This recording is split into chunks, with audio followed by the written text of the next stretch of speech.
But when you talk about Rams versus Lions, it always boils down to forever Stafford and Goff. And the question is, which quarterback are you more confident in on Sunday?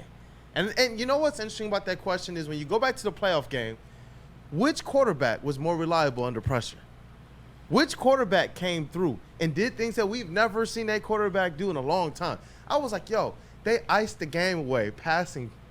Yeah. They iced the game away passing in a playoff game. No, the answer is Goff. And here's the thing. If you're a Rams fan and if you're a Rams player, I don't blame you at all if you have full confidence in Matthew Stafford. And for the record, I think they're both going to play really well. But for me, there's a little bit of hometown bias in it or home team bias in it, but there's no reason not to trust Jared Goff at home, week 1, Ford Field. The whole offense is pretty much healthy. Ben Johnson is back. I mean, Jared Goff, we all know what he can do well. We know that he's going to play within himself. We know he's going to hit Amon-Ra St. Brown and Sam Laporta and the like, Jameson Williams on time. We know Ben Johnson is going to scheme up a brilliant game plan.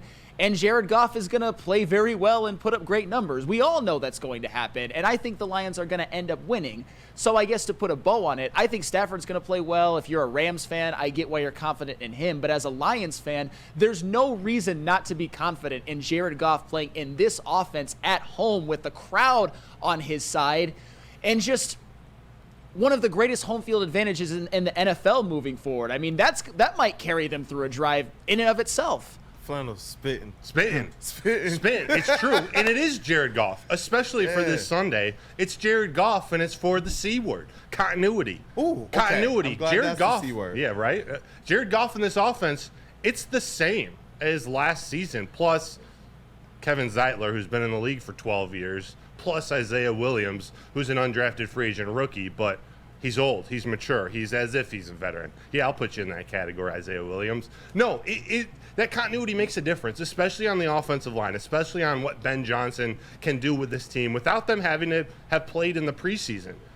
The Rams, while they have continuity with some of their skilled players on offense, they got Puka Bat, Cooper Kupp, and Kyron Williams, their offensive line, lots of question marks. Stafford and Jonah Jackson, how's their snap relationship? Like, how's Jonah Jackson going to relate? Like, what if DJ Reader only gets 10 snaps on Sunday, but you put him out there on the first drive, him and Aleem just go and attack Jonah Jackson on the first snap, and then you send, Jack or Anzalone in at Stafford just to send a message. That offensive line's a question mark for the Rams, so I'm taking Jared Goff on Sunday. You know what, and you make some great points there as well. And that the Lions, they don't just have to stunt and scheme and try and do things like they did last year to get more out of the personnel than their talent level. This year they actually got more dogs added to this defense, which makes me even more optimistic. We like Stafford, but we do understand there are certain types of pressures, certain types of defenses that can cause havoc and nightmares for him.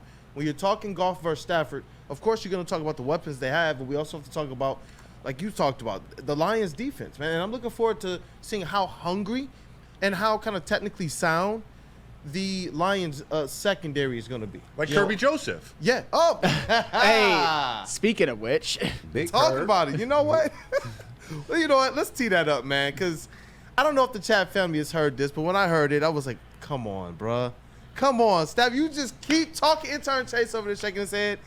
He's talking about Kirby Joseph incident again with JB Long on Rams Revealed via the LA Rams YouTube channel. So the official LA Rams YouTube channel. Like, they just keep doing things on an official level to just tweak the Lions. I'm hoping they absolutely bury them. Black jerseys, funeral style, like KG said. JB, let's roll that if you got it, brother. I do. Give me 1 second. I got to turn the audio on. Can we, while he's doing that, can we start calling him Matt? Matt? Okay, Matt. Matt. Or John? Yeah. Matt. Is that his middle name? What is it, John Matt. Matthew Stafford? It is his middle John's name. his first name. John. Fucking John. All right, we ready? Let's go. I was reminded of what I think are actually my favorite moments of yours as a Ram, kind of reflecting on last year's wild card game. And one was the Super Bowl when you kind of go after, I think, Mike Hilton first, but then you end up with Von Bell kind of defending Cooper Kupp. And then again last year when you go up and have a word with Kirby Joseph. And this is kind of like my Chris Farley Saturday Night Live, like Paul McCartney moment. Like, this is not really a question. This is just me saying, like, hey, that was pretty cool if you remember that. Those are good skits. But, like, what is that? How does it come out of you? And why does it matter? Yeah, I mean, that's just care for my teammates, you know, and I care so much about what these guys go through. You know, there's sometimes things said about, hey, Matthew, you play through stuff, you're tough, this, that, and the other. And I'm like, you guys don't know the half of it. You know, like I get hit 5-10 times a game maybe. These guys are going through the same thing I'm going through, and they're out there, you know, running routes, getting hit, blocking defensive end. And the deal last year, I just felt like, you know, I don't like it when guys in this, you know, for one reason or another, take shots at guys that I feel like are not the way the game should be played at that moment. And, you know, that was something that had, you know, been on tape, you know, in previous weeks he had done that. And you look back in games past our game, and the same kind of thing is showing up. So I was frustrated for my guy in the moment, and really just protective of the guys that I get, you know, I'm in the huddle with. I care so much about them and want those guys to be, you know, able to finish seasons and do all that kind of stuff. Is it important? I don't know. You know, I just feel like it's the right thing to do, so I just go for it. Bro, are you kidding me? Listen, dog. Oh my gosh, I used to absolutely love Matthew Stafford, man. I got my kids Matthew Stafford jerseys, man. Yeah. Like, but I swear to you, there are two people who live unadulteratedly, rent-free, in Matthew Stafford's head. His backup quarterback from college, and freaking Kirby Joseph, dog. Oh my gosh, he just keeps talking. And I saw you, KG, when he was talking about it. There was one word in there that kind of tweaked you a little bit. Yeah, it's the fact that he's saying taking shots, like this whole narrative about Kirby Joseph being a dirty player, I'm really starting to get kind of sick of it, man. Both of those hits, the one to TJ Hockenson and the one that happened to, who was that, Tyler Higbee? I think he hit. Those were both legal hits, ladies and gentlemen. He did not get flagged for either one of those hits. If you want to be mad at somebody, be mad at the league. You can't hit a guy too high. You can't hit him too low. What is he supposed to do? Seriously. But this narrative that he's a dirty player and that he's taking shots like this is Bounty Gate or some shit, like, what are we talking about here? He never got flagged. He never got fined. We got to stop this, bro. And this is nothing technically against Stafford. I understand that's your team. That's your teammates. You standing up for your teammates. I can respect that. But you even called it a good play and then proceeded to say it was dirty? That makes no sense. And you know what? I'm going to throw it over to you, Flando. Just really quickly. That, to me, is where this you're crossing, like, the NFL fraternal lines. You're supposed to protect the sanctity and the safety of the game. Yeah. If he's playing the game the right way, you're not supposed to go out there and say that this man is playing it the wrong way. Yeah. It causes, especially with so many eyes on the NFL as it relates to not just NFL, now all football on all levels as it relates to safety concerns. Yeah. It's like, what are you implicating? And you're sullying this man's reputation around the league, man. Like, it's more than just that. Now everybody in the NFL thinks he's a dirty player when he really isn't. Like, I don't like that, man. Like, that's not cool. And as somebody that's also in the NFL and knows what these players go through, for you to be saying that you know, that you've seen stuff on tape like this before, and that to insinuate that he's a dirty player, that's wrong, man. Well, and this is where being mic'd up kind of reveals your true heart and what you really think. And this is what this whole incident shows me, because as you said, KG, and I agree with you, if you're Matthew Stafford and you see your teammate get laid out and he's on the field,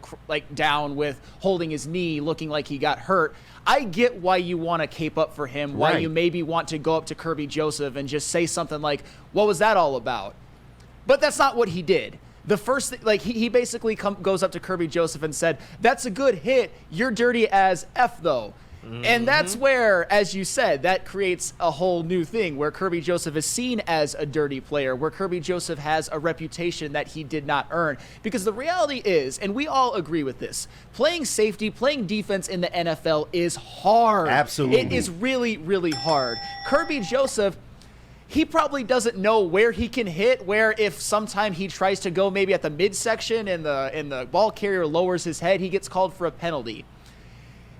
The uncomfortable truth about this all is that nobody wants to see Tyler Higbee go out with an ACL. I wish that it wouldn't have happened this way. But the result of the play was a big-time positive for the Detroit Lions. If Kirby Joseph commits a penalty, goes too high, gets called for helmet to helmet, the Rams get a first down. They probably kick a go-ahead field goal or score a go-ahead touchdown and are able to run some clock out. If Tyler Higbee catches that ball, they get a first down. They get to probably go ahead and kick a go-ahead field goal or score a go-ahead touchdown and run some more clock out. What Kirby Joseph did, on top of it being a bad ball by Matthew Stafford, shout out brother in the chat, I saw that, was dislodge the receiver from the ball and force it to be an incomplete pass, and force what ended up being, created a chain reaction that forced it, ended up being a punt in which the Rams punted it back to the Lions, and then the Lions never gave the Rams the ball back. That's football, and as we always say, Kirby Joseph did not get penalized for that hit. It's not the best rule. We all know that. We know that it leaves receivers' knees vulnerable. But what would you have rather him did? Hit Tyler Higbee in the head, get penalized, and then maybe you look at this as Kirby Joseph cost the team the game. You don't want that on your conscience if you're Kirby Joseph. You want to make the play. And the ACL, Tyler Higbee's ACL, just happened to be a byproduct of that. We don't want that. Right. But it was a legal, clean hit. And there were NFL players that stepped out around that same time that it happened and said the same exact thing. And they said exactly what we were saying as well. You got to kind of look at the NFL rules here. They're trying to do everything in their power to keep things safe for these players. But that right there was a product of two things. Hospital ball from Matthew Stafford and what the rules are dictating the defense can and cannot do. Right. Where is he supposed to hit? And like you guys said it. You don't want him out there being a headhunter. We've seen our Detroit Lions have kind of the dirty reputation, and we could look at it, even though we want to cape up for our team and say, you know what? No, they're kind of dirty. We've seen those Lions. We've seen us cost ourselves games. So for me, it's like that. It's unfortunate what happened to the ACL injury. But it's just like, you know what? I'm at least, as it relates to our football team, glad that this team has made the necessary progress. The players that are here, the guys that have been identified, they're doing the right things to play clean football. They're doing the right things to not get penalized and get put in those types of positions, ultimately. So it's like, I don't know, man. Stafford, to me, get out your feelings, man. Yeah, that's what I was about to say. That's all it fucking is. Get out your fucking feelings. All of the comments, man, from the podcast stuff to the press conference stuff, to on the field stuff. It's like, come on, man. You know you mic'd up as well. But me personally, I kind of get that, Grinch type smirk, because it's like, man, some of our greatest teams in Detroit sports history had people complaining about the type of defense that they played. True. And so it's just like, you know what? On a banner year, what's supposed to be a banner year for our Lions, go out there and do work. We started to hear it percolate last year. Actual NFL grown men players with kids complaining about legal hits. Like, these players didn't even get fined after. Like, I get it. Okay, well, maybe he missed the illegal hit on the field, so you don't get fined. They're not even getting fined. Right. Like, he should know what a dirty player is. He played with the Ndamukong Suh. We gladly called Sue dirty. But when it's fair, it applies. But this ain't it, man. I'm sorry, bro. Get out your fucking feelings. We gladly call Sue dirty, but at the same time, you got to think back when Stafford was playing with Sue, he's on his team. So as he's preaching right now to this Rams interviewer that, hey, I'm going to stand up for my teammates, he's probably standing up for Sue back then when he was a Lion. So. Right. I don't have a problem with him standing up for his teammates. You got to go and stand up. But Flannel, I thought he properly kind of presented it. That's not what he did. He went and he's trying to do things that could have what? Oh, yeah, we sent the video to the league. Yeah, bro, he's going. What are you doing? Right, bro? he's going out of his way to kind of create this narrative. Because you can't beat us on the field. What are you doing? Yeah. Oh, we're going to send video to the league. It's on tape. We're this. We study it. What are you doing now, bro? These are legal hits. You're trying to get some type of competitive advantage from the league now? Stafford, don't be that guy. Don't be that guy.